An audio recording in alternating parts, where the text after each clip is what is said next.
श्रीऋणविमोचननृसिंहस्तोत्रं ध्यानं वागीशायस्य वदने लक्ष्मीर्यस्य च वक्षसि यस्यास्ते हृदये संवित्तं नृसिंहम् अहं भजे।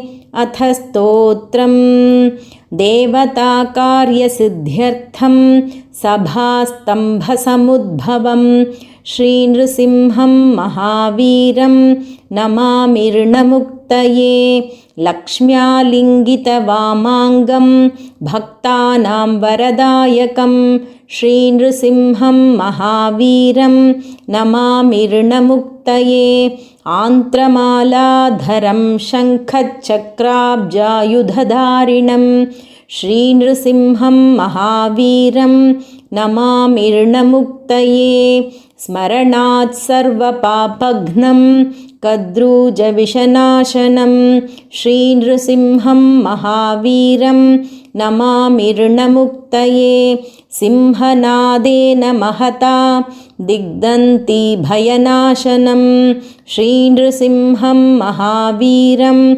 नमामिर्णमुक्तये। प्रह्लादवरदं श्रीशं दैत्येश्वरविदारणं श्रीनृसिंहं महावीरं नमामिर्णमुक्तये। क्रूरग्रहैः पीडितानां भक्तानामभयप्रदं श्रीनृसिंहं महावीरं नमामिर्णमुक्तये। वेदवेदान्तयज्ञेशं ब्रह्मरुद्रादिवन्दितं श्रीनृसिंहं महावीरं नमामिर्णमुक्तये। य इदं पठते नित्यं ऋणमोचनसंहितं अनृणी जायते सद्यो धनं शीघ्रमवाप्नुयात्।